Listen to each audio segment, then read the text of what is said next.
The exclusive interview with the man at the center of the biggest story in sports. His name is Jeremy Lin. He's the seemingly out-of-nowhere overnight star of the New York Knicks, the man who launched 1,000 bad puns like lin-sanity and Lindarella's story. Rachel Nichols of our sister network, ESPN, scored the big interview, and she is live this morning from Madison Square Garden. Rachel, good morning to you. Good morning, Dan. You know, this is such a great underdog story in so many ways. Jeremy went to Harvard, which is not exactly a basketball factory. He was undrafted. He was cut by 2 other teams before the Knicks picked him up, and even the Knicks admit they almost cut him before they put him out on the floor, really in desperation, just to see what he could do.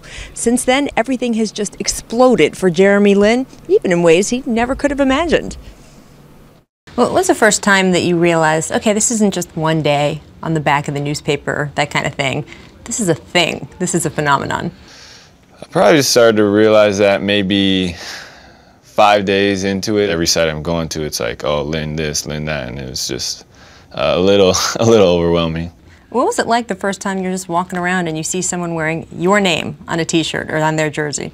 I was shocked because I actually didn't even know they made my jersey. I didn't know that they did it that fast, and so when I saw it, I was like, I had to look 3 times. I was like, did they customize that? Or and then I saw a couple other ones, and then I was like, okay, I think they must have made them overnight or something. I mean, this is extended to everyone. Your 85-year-old grandmother is back in Taiwan, and she's getting stalked by paparazzi. She's like the Britney Spears of Taiwan. Oh, I didn't even know that. I think that's crazy. I've learned that social media and you know, our private lives are not so private anymore, so it takes a little bit of getting used to. What's the weirdest paparazzi moment you've had? Stuff about me dating, you know, Kim Kardashian. I mean, I have no idea where that came from, and all these other rumors. You don't think you're the Kim Kardashian type? No, I think, no, I don't think I'm that type. What are some of the stereotypes that Asian American athletes have to deal with? It's funny, people are still saying, oh, he's, you know, quicker than he looks. And I'm like, what does that mean?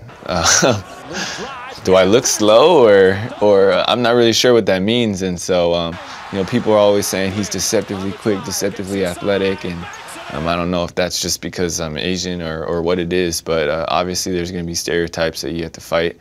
But I think it's, you know, again, it's unique. It's a different platform, and it's something that I embrace and I love. And you know, I want to be able to represent and be a role model for the Asian American and Asian community. What's your indulgence? What's your thing when you get home and when you're not in church and you're not playing games and you're not working? What's your thing? Like, if I had a day to myself, and I would play video games with my brothers. Basically, you're 23 years old. Yeah.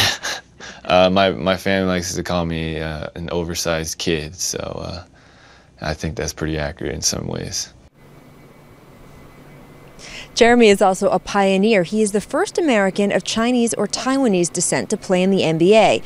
You know, he told me that back when he was a kid, he and his brothers used to play in the backyard, and they'd pretend to be Michael Jordan. Beyond this afternoon, there are kids in backyards all around the country who are going to be pretending to be Jeremy Lin.